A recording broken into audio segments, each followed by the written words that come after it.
Em me vindo o temor, hei de confiar em ti. Na tradução NVI, está escrito assim: quando eu estiver com medo, confiarei em ti. Vamos fechar os olhos e orar mais uma vez. Querido Deus, te agradecemos pelo privilégio e a oportunidade de estar em tua presença e te pedimos que nos assista essa noite, mais uma vez. Já são tantos anos na fé, tantos anos te servindo, tantos cultos, nós estamos envelhecendo, as coisas estão mudando, Senhor, o fim se aproxima, mas ele ainda não chegou, e até que ele chegue, necessitamos da graça, do amor de Deus, da sabedoria divina, para nos conduzir nesse mundo, nos fortalecer nos momentos difíceis, nos consolar nas nossas tribulações e nos manter firmes diante das tentações. Faz teu reino avançar, Senhor. Receba a glória para si e nos conforme a imagem do teu Filho, em nome de Jesus. Amém. Queridos irmãos, hoje nós vamos ter uma mensagem um pouco diferente. Eu estava lendo um livro hoje do puritano Richard Baxter, e ele falava nesse livro sobre os medos, e sobre os medos que nós sentimos, os medos pecaminosos.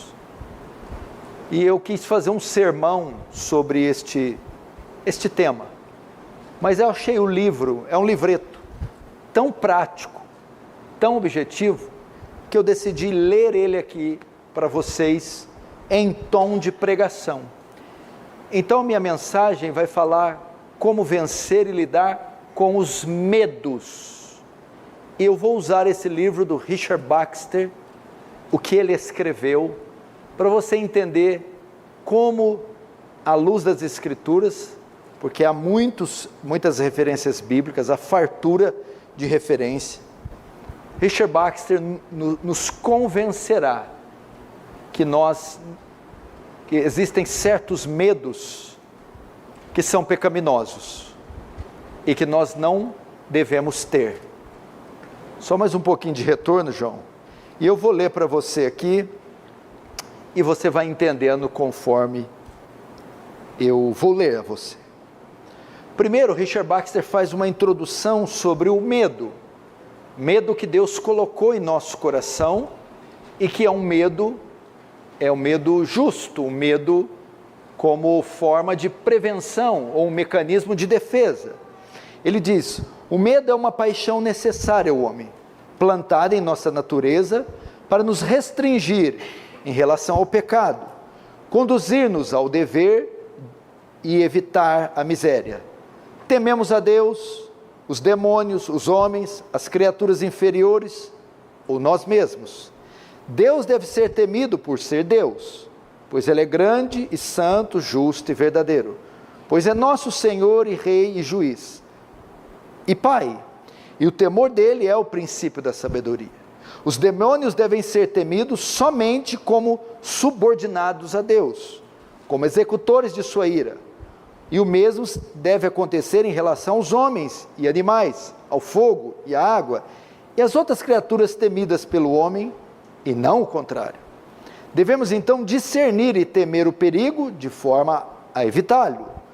Nós mesmos somos menos aptos a temer, porque sabemos que nós nos amamos, mas não há nenhuma criatura que tenhamos tanta razão em temer devido à nossa loucura, fraqueza ou obstinação no pecado. O medo, agora ele vai dizer, então esses medos são oriundos da nossa natureza, mas ele vai tratar do medo pecaminoso, o medo que não devemos ter. E ele começa: o medo é pecaminoso quando, primeiro, procede da incredulidade em Deus ou na desconfiança dele.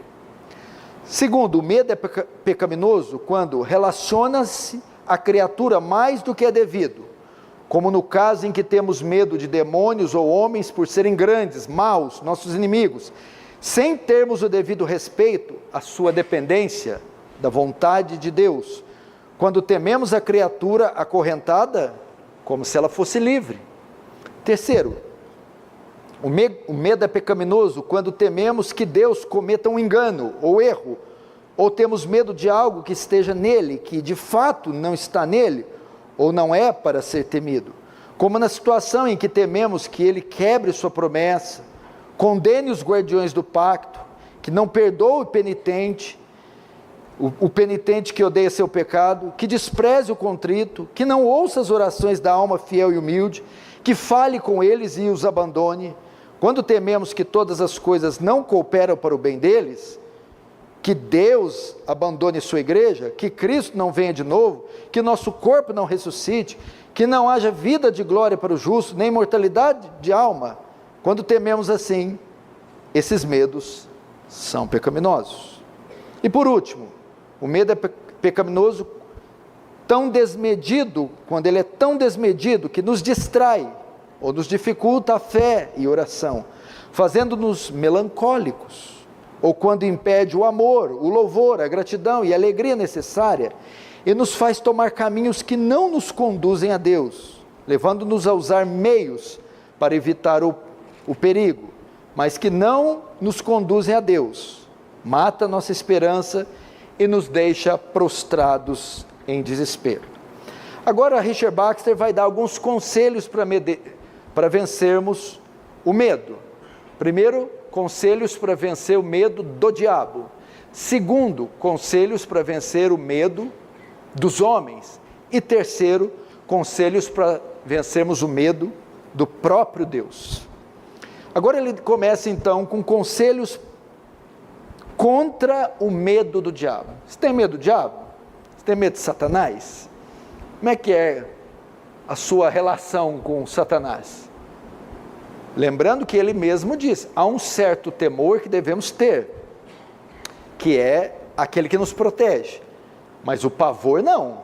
O medo como uma criatura onipotente, onipresente, onisciente, que o diabo não é, não devemos ter.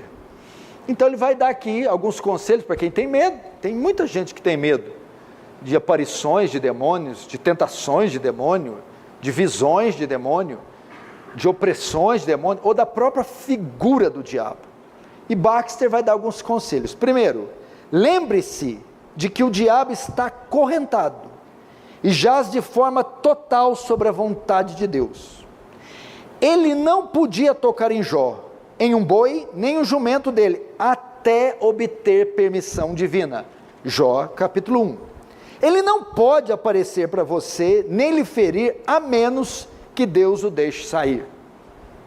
Então, para que ter medo de um cão que está acorrentado? Eu tenho que temer o dono do cão, que pode soltar ele em mim. Mas o cão está acorrentado. Então, nós temos que lembrar disso. O diabo, para tocar em Jó, pediu permissão. Permissão essa sem a qual ele não tocaria. Então não devemos temer o diabo. Segundo, trabalhe, portanto, para se certificar do amor de Deus, então você estará seguro. Assim você terá Deus, seu amor, sua promessa sempre contra o diabo. Terceiro, lembre-se de que Cristo já venceu o diabo em suas tentações na cruz, e por meio da sua ressurreição e ascensão. De certa forma, nós já lutamos com o inimigo derrotado. Então, quando você estiver travando uma luta espiritual, lembre-se, Jesus já o venceu na cruz.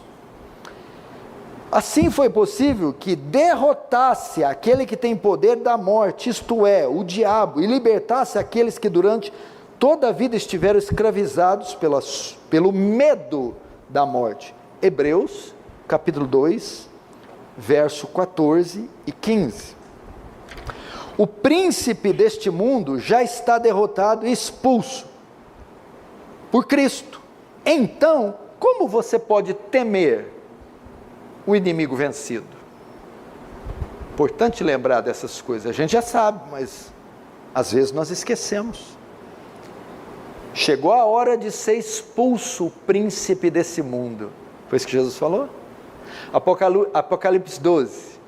Alegrai, ó céus, porque o diabo, vosso acusador, foi expulso dos céus. E, obviamente, na cruz, o Senhor Jesus o derrotou, como diz os Hebreus. Quarto, conselhos para vencer o medo do diabo. Lembre-se de que você já está livre do seu poder e domínio do diabo.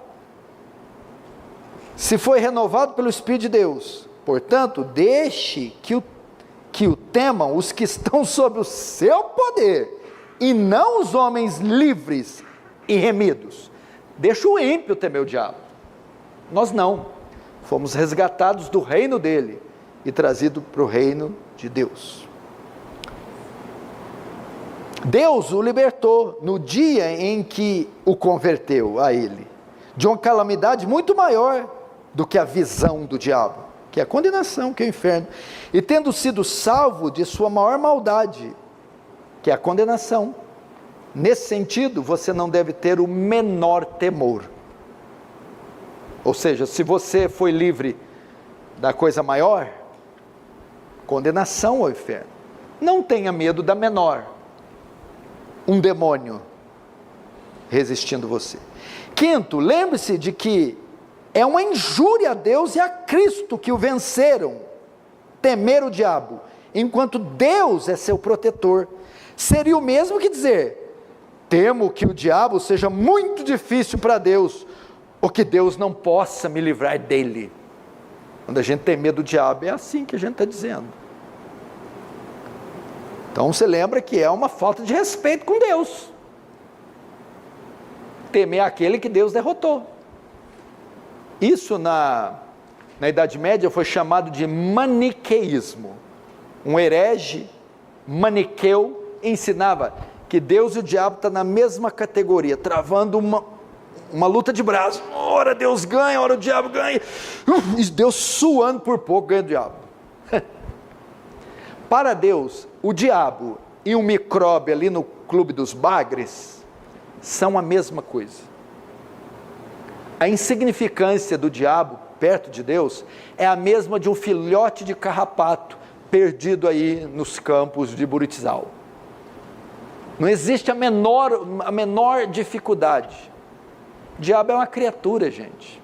Então, sem maniqueísmo. Até porque a Bíblia fala que, sabe como é que Jesus vai destruir ele? Com o sopro da sua boca, o hálito. Matou, desfez o diabo. Sexto conselho contra o medo: lembre-se de como você honra o diabo ao temê-lo, e quanto prazer lhe dá honrando dessa maneira. Diabão fica feliz. Olha lá aquele crente, como ele tem medo de mim. Você está honrando o diabo, deixando ele gordo, feliz. E você não abomina honrar o inimigo de Deus e lhe agradar? Isto é o que ele gostaria de ter: ser temido no lugar de Deus, sentindo-se glorificado em seu domínio, como os tiranos se alegram ao ver os homens que os temem como detentores de poder para destruí-los. A honra do diabo é triunfar nos medos que provoca. Pensa bem nisso. Deus repreendeu a idolatria dos israelitas, que temiam ídolos de madeira e de pedra. Temê-los mostrou que eles os consideravam deuses, segundo a Reis 17, 38 e 39, Daniel 6, verso 26. Quando tememos o diabo, damos uma glória que ele não tem, como os israelitas deram aos ídolos. Sétimo, considere uma loucura ser excessivamente temeroso do que nunca nos sucederá, e nunca ocorre às muitas centenas de milhares de homens. Refiro-me a temer qualquer aparência terrível do diabo. Você nunca o viu? nem soube que se tenha dado credibilidade aos poucos que alegaram ter visto, além das bruxas. Esse medo, portanto, é irracional, o seu perigo é totalmente provável. É verdade. Quem de vocês aí conhece alguém que já viu Satanás, já falou, tomou um chá com ele, trocou uma ideia com ele? Alguém já viu o diabo? Eu vi que sai correndo, pastor do céu, o diabo está na esquina da minha casa, está no puxa-faca. Está lá no Lepourás, na porta da casa do Nenê, pedindo um pastel para ele. Nenê deu no pé. Não é racional você ter medo de alguém que nunca apareceu? Nunca pegou em ninguém? Presta atenção. De queijo ainda queria, viu, Nenê? 8. Considere que se o diabo aparecesse para você e o levasse ao topo de uma montanha, ou pináculo do templo, e tentasse, blasfemasse, não seria nada diferente ou além do que Jesus nosso Senhor se submeteu, sendo o bem amado do Pai, conforme Mateus 4. Mas um só pecado é mais terrível que isso. Então Richard Bach está ensinando, a gente tem que ter medo do pecado. Jesus não falou isso em Mateus 10, 28. Não temeis quem mata o corpo, diabo. Temei antes quem tem poder de mandar o corpo e a alma para o inferno, Deus. Ele está falando, vocês têm que ter medo da condenação. 9. Lembre-se que se Deus, assim, é uma pena o que eu estou fazendo com o diabo, eu estou tirando toda a clientela dele, acabando com a imagem dele. Pelo menos nessa igreja ele vai ficar um pouco desempregado depois de hoje, porque está certo que até você e nós tínhamos um pouquinho de medo dele, né? Hoje, infelizmente, ele vai ter que tentar as pessoas por outras bandas. Lembre-se de que se Deus permitisse que ele, se ele aparecesse para você, isso poderia se transformar em uma grande vantagem, acabando com toda a sua incredulidade ou dúvida sobre anjos e espíritos e sobre o mundo invisível. Olha, é verdade, se o diabo aparecer, aumentar a nossa fé, ia ser até um negócio bom. Rapaz, o mundo espiritual é verdade, existe anjo, demônio, Satanás, deixa eu buscar mais Deus. Seria uma prova clara da existência de uma raça infeliz de espírito, que inveja o homem e busca a sua ruína, e assim lhe convenceria do mal e do pecado, de seu perigo para a alma, da necessidade da fé e do verdadeiro cristianismo. Você vê como é que os puritanos pensavam, né? Que a mente desse homem aqui, essa é uma das causas do diabo não aparecer mais no mundo, não só porque é contrário ao governo ordinário de Deus, que nos faz viver pela fé e não por vista, mas também porque o diabo sabe o quanto sua aparição colabora para a destruição do seu reino, combatendo a infidelidade, o ateísmo e a autoconfiança, e despertando nos homens a fé e o temor a Deus. Está vendo? Que coisa gloriosa.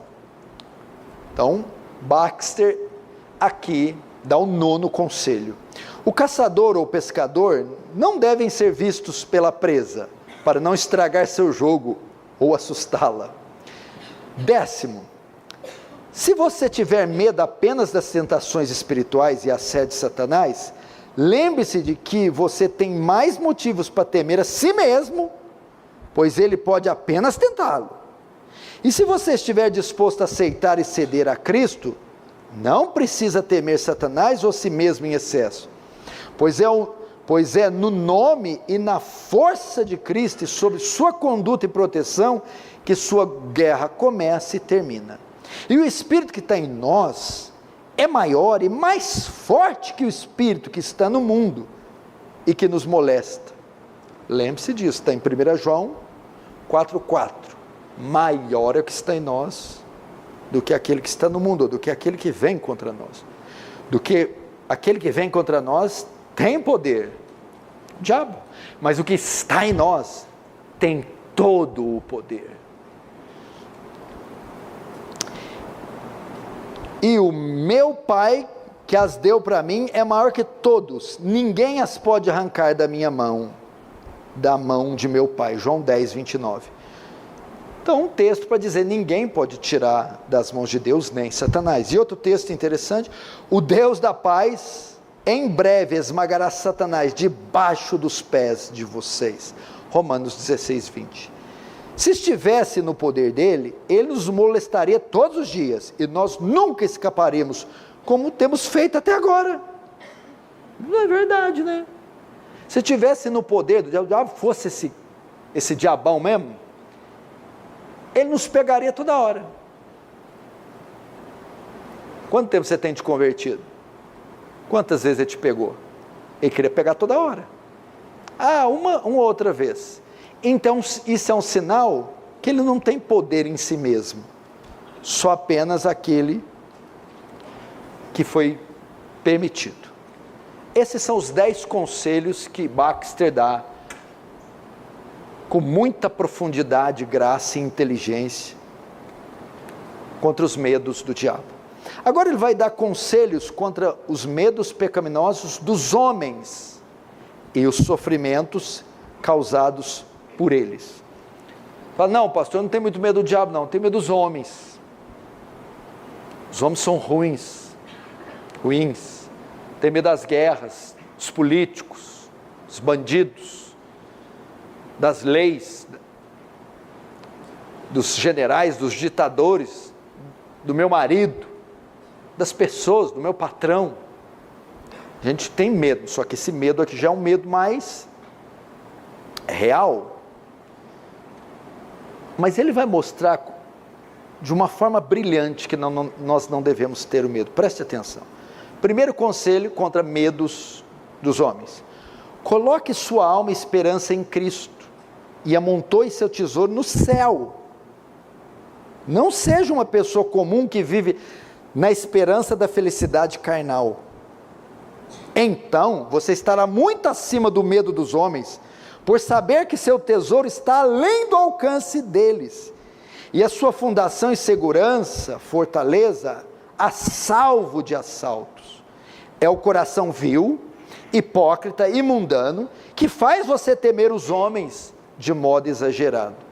Você teme que eles comandem uma tempestade e saqueiem o céu? Ou eles são capazes de lançar algum de vocês no inferno? Ou podem fazerem Deus virar contra você? Ou ainda, conseguem subornar e intimidar o seu juiz? Não. Estes não são os seus medos. Pode fazer isso? Quem pode? Essa Suprema Corte? Biden? Putin? Por que temê-los? Não podem tirar você do céu. Não podem roubar seu tesouro. Não podem fazer Deus tornar seu inimigo. E nem, com a influência que eles têm, subornar o justo juiz.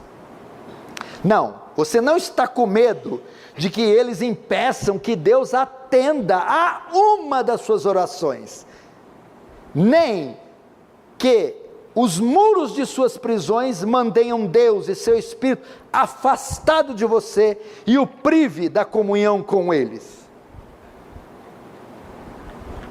Eu me lembro daquele pai da igreja. Quando falamos pai da igreja, é a história da patrística, os 7 primeiros séculos. Pais da igreja: Policarpo, Irineu de Lyon, Inácio de Antioquia, João Crisóstomo. Eram esses primeiros grandes teólogos dos primeiros séculos. Um deles, agora não me recordo quem é, foi preso por um desses imperadores, e disse: o imperador mandou vir aqui e confiscar todos os seus bens. Ele disse: meus bens, meu tesouro, vocês não podem pegar, ele está muito alto, está no céu.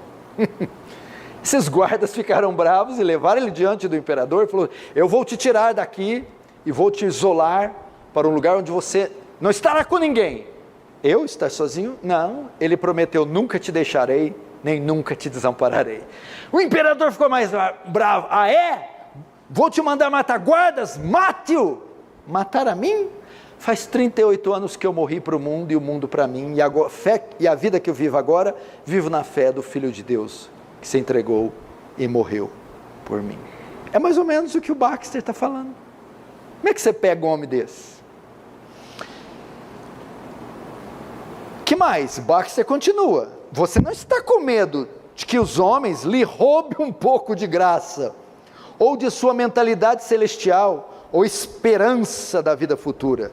Se eles conseguirem roubar essas coisas de você por meio da tentação ou amedrontamento do pecado, que é todo mal, é o máximo mal que eles podem causar à sua alma, então você é a pessoa mais inclinada para lançar fora seu medo de que eles machuquem seu corpo, pois a intenção deles é machucar a alma.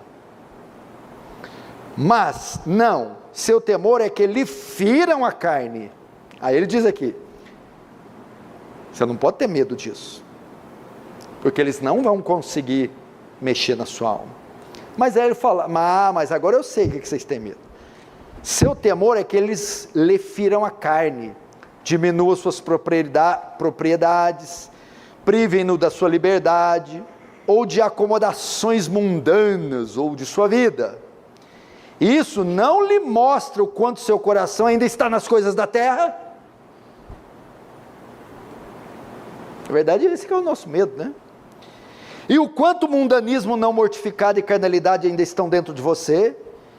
E o quanto ainda seu coração é falso para com Deus e o céu? Ou como está como esta descoberta deve humilhar você? Porque quando a gente vê esses governos, o que a gente já pensa?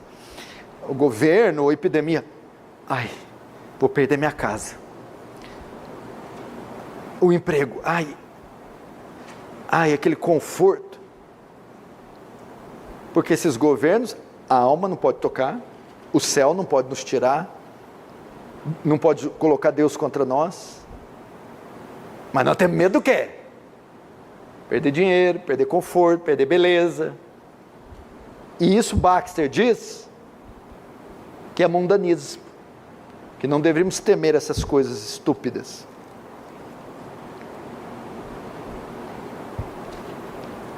Descobrir que o interesse carnal é ainda tão poderoso em você mesmo, e que o interesse em Cristo e no céu é tão pequeno, que Deus não parece suficiente para você, o céu não parece suficiente para construir sua porção, e você tem tanto medo de perder a terra. Procure essa corrupção no fundo do seu coração e lamente seu mundanismo e hipocrisia. Eu esqueci de dizer que puritano tem medo de falar a verdade. Não, puritano põe o dedo na cara. Já viu que já está ficando ácido aqui, ainda mais o Baxter. Lamente seu mundanismo e hipocrisia e trabalhe nisso. Corrija seu coração e suas esperanças e contente-se com Deus e o céu. E então, esse medo excessivo dos homens não terá mais poder sobre você. Porque o dia que você perder tudo, e alguém dizer, e aí, perdeu? Não. Está lá no céu, meu tesouro. O ladrão não consegue subir até lá. Agora, se o tesouro estiver na terra... Segundo conselho do Baxter, para não ter medo dos homens, compare Deus e o homem, a sabedoria de um e a falsidade de outro, seu amor e misericórdia contra a maldade e crueldade humanas, seu poder contra a impotência do homem, sua verdade, onisciência, justiça contra as calúnias e mentiras da humanidade, e suas promessas contra as nossas ameaças. E em seguida, se você ainda temer os homens em excesso, confesse que você não crê em Deus. Aí não tem jeito. Porque tem um Deus onipotente, onisciente do meu lado, mas eu tenho medo desse homem aqui, esses poderosos aí. Dá dor de barriga, fica 3 horas dentro do banheiro. São tão poderosos que não controlam uma diarreia.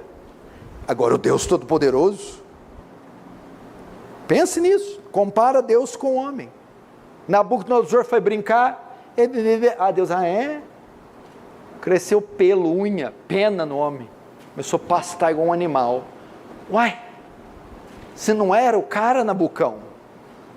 Eu só estou vendo esse povão, esse mundo, você está vendo? Esses poderosos, Só estou vendo o dia que começar a cair. Vai ser igual um dominó. Vocês vão ver. Vão chamar as mães deles.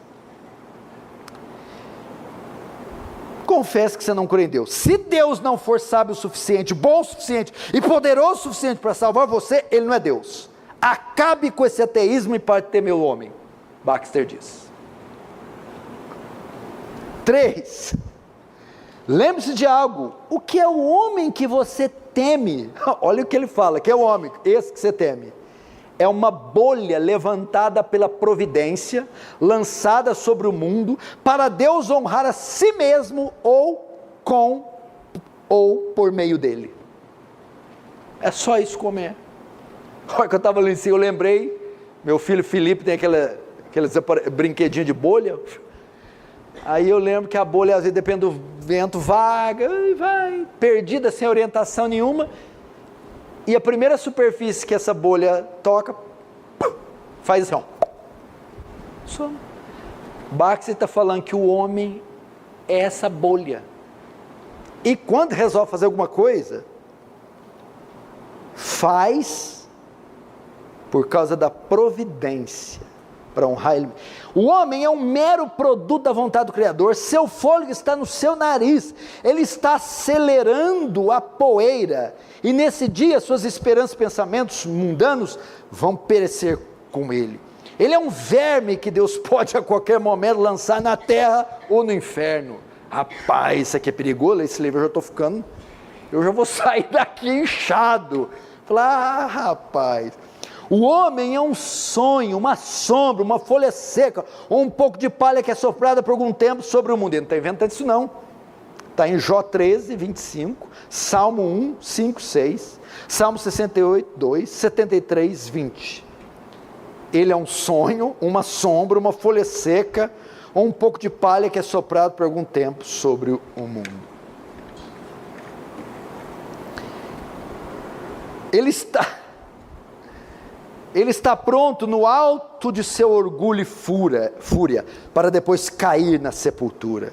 E esse mesmo homem, ou todos esses homens a quem você agora teme, um dia com certeza irão apodrecer no pó e se esconder na escuridão, para que a sua visão feia e mau cheiro não seja um aborrecimento para os vivos. Uau! Fica velho, envelhece, morre, apodrece, enterra. É isso que Baxter está falando, enterra para ninguém sentir a carniça. É isso que são os homens. Onde estão agora todos os orgulhosos que agitaram o mundo até pouco tempo atrás? Onde está Hitler, Stalin, Mao Tse Tung, Mussolini? Ou Charles Manson, Ted Bundy, os assassinos, serial killers? Onde está o Lázaro? Esse já está fedendo. Aquela politicaiada, não conhece nossa história política, lembra? Eu sou da época do Figueiredo, vai, tudo debaixo da terra. Cadê? Ninguém nem fala desse povo. Quem aqui não conhece Figueiredo? Levanta a mão. Nunca ouviu falar do Figueiredo? Aí, ó. Não, ficou medo não, o Figueiredo vai te pegar não, ele está morto já. Pois é.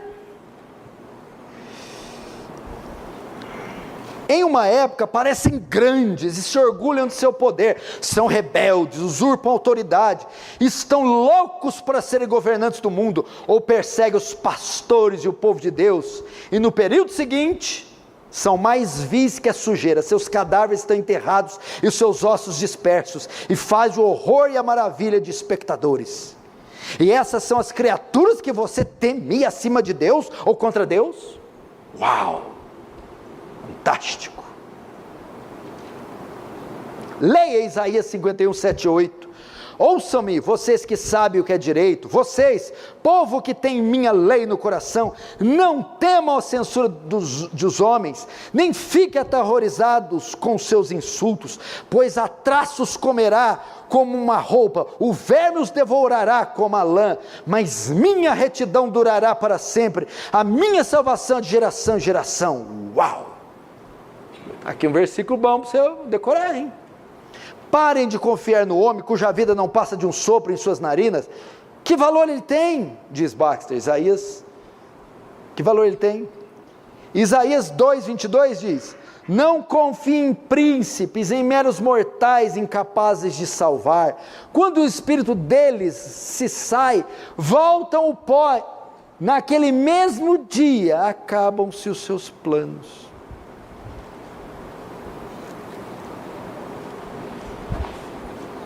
Quantos estão entendendo aí? Diz amém. Amém. Quando Herodes foi exaltado como um deus, ele não podia salvar a si mesmo de ser devorado vivo por vermes. Lembra? Caiu comido de bichos. Quando Faraó estava firme em seu orgulho e glória, ele não podia salvar seu povo dos sapos, das moscas e dos piolhos. É verdade, rapaz. Veio uma praga de piolho, o faraózão, o homem mais poderoso da terra, fez nada, só se coçou.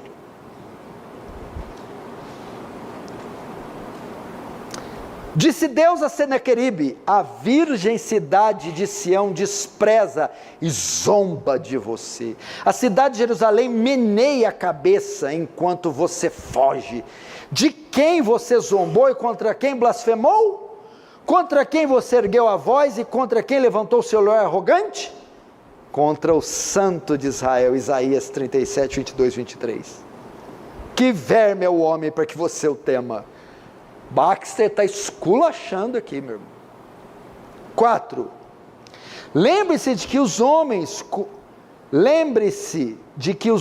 como os demônios, estão acorrentados e dependentes de Deus, e não têm nenhum poder além do que Ele lhes dá, não podendo fazer nada, a não ser que recebam permissão. E se Deus a der, você tem a sua promessa de que tudo deve cooperar para o seu bem. Romanos 8:28. E você está com medo do bem que Deus lhe pode fazer por meio dos homens? Ou por meio do mal deles? Se você vir uma faca ou uma lanceta na mão de um inimigo, você temerá? Você temerá.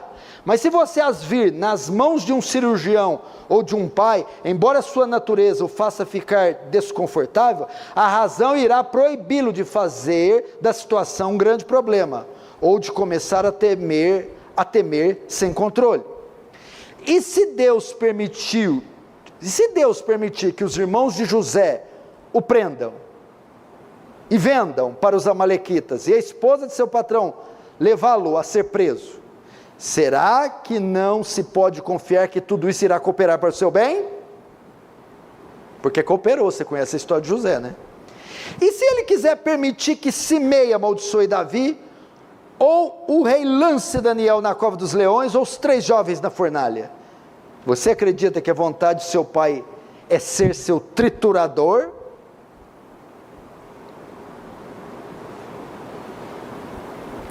Deus permitiu tudo isso. Ou melhor, tudo isso aconteceu. E nós não vimos que tudo isso foi providência divina, e isso fez o bem para eles? E ainda assim você está com medo do homem? Nosso Senhor disse a Pilatos, quando ele se vangloriou do seu poder para tirar-lhe a vida ou salvá-lo. Olha que o Senhor falou para Pilatos. Pilatos falou: fala, e Jesus quieto. Fala, não sabes tu que eu tenho poder de te tirar a vida e te dar? Aí Jesus responde assim: Jesus deve pensar, que preguiça, você tem que responder esse povo ainda, vai. Pilatos, não terias nenhum poder sobre mim, se este não te fosse dado de cima. João 19:11. Não tem na Bíblia isso, mas eu queria ver a cara de Pilatos, a hora que o rei do universo falou. Deve ter olhado para Pilatos, deve ter visto uma insignificância. Você? Eu queria ver a cara de Pilatos. Agora objeção.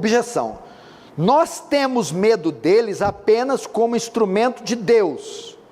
Eu sei que você vai dizer que é apenas como instrumento de Deus que você os teme, e que se você estivesse certo de seu favor, e não estivesse com medo da sua ira, você não temeria a ira dos homens. Resposta: por meio dessa objeção, você pode ver o que é ser desobediente e nutrir seus medos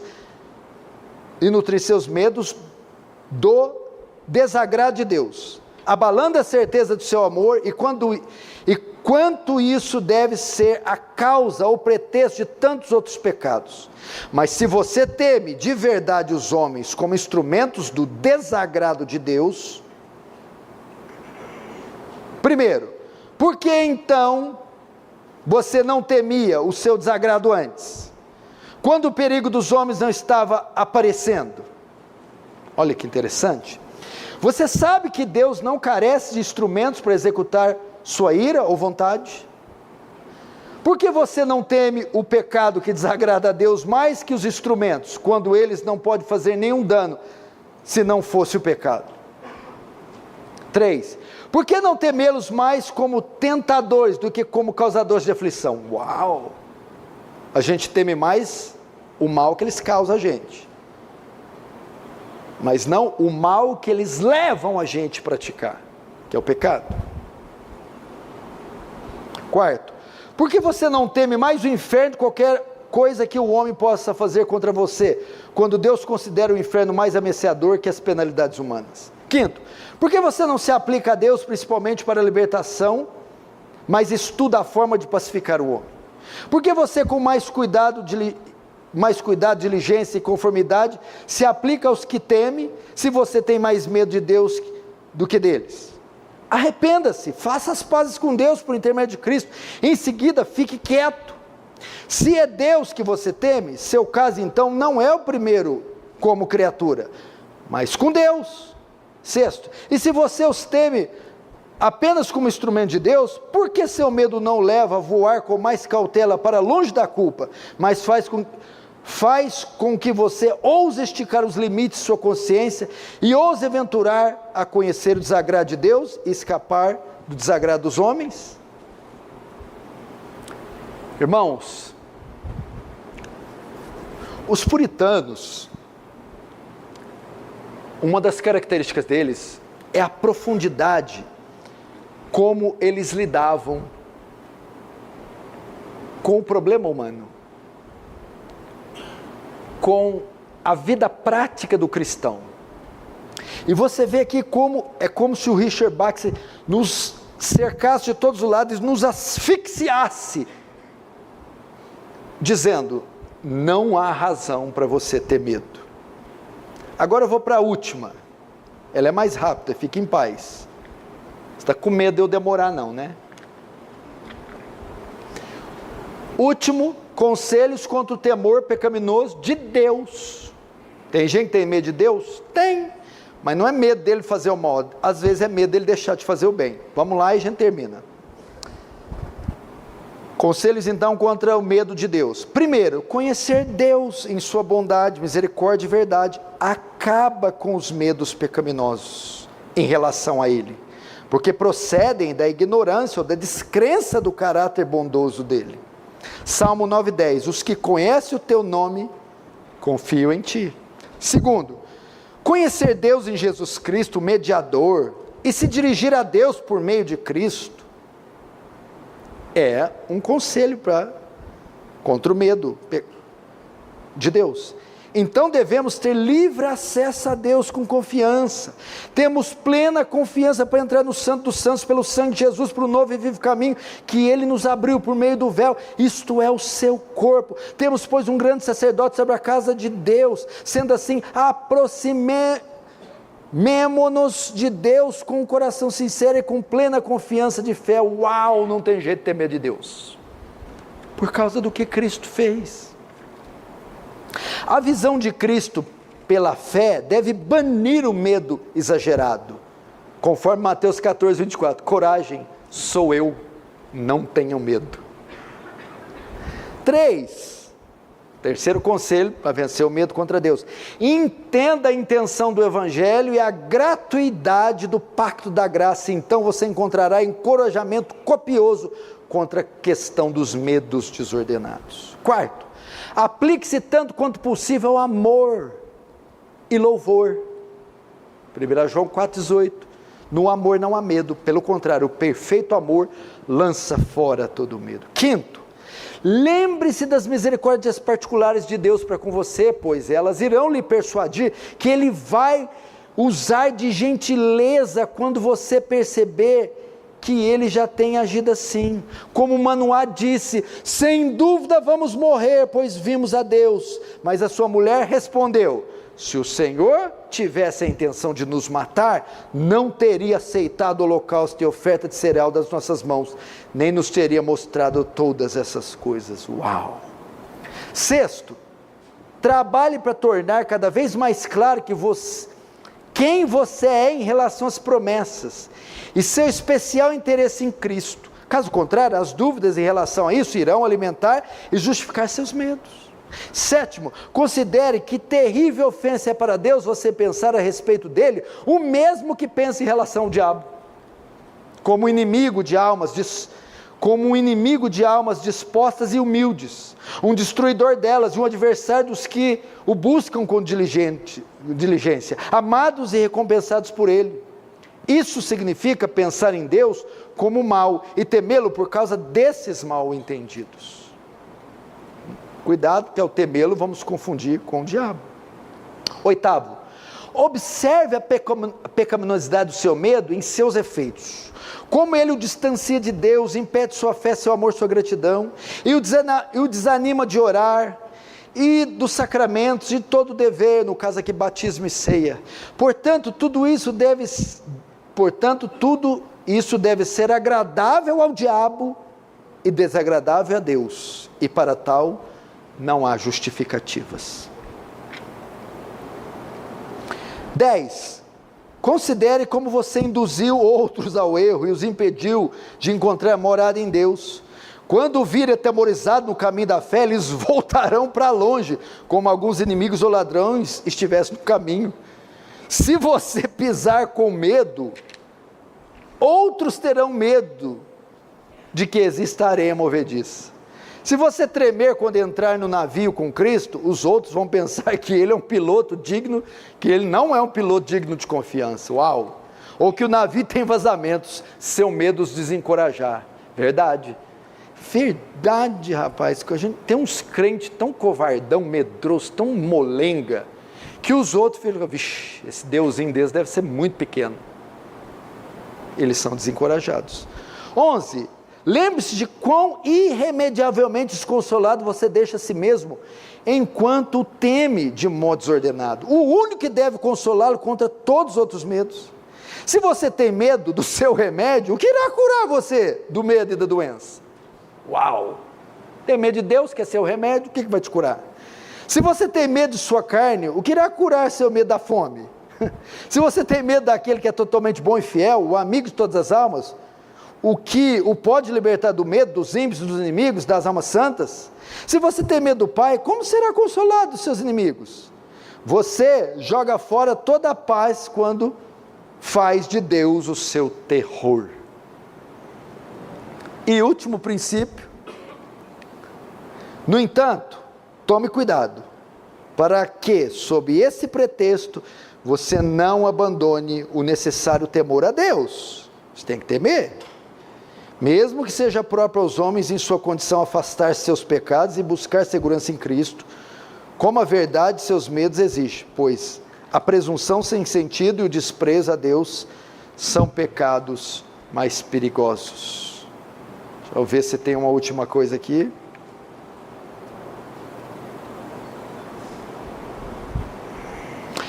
Que o Senhor nos ajude a vencer os medos pecaminosos em nossa vida. Eu sei que você está perguntando o título do livro que você quer comprar, né? Mas eu não vou passar agora não. É isso. Eu me lembro quando eu li esse livro pela primeira vez, me encorajou muito.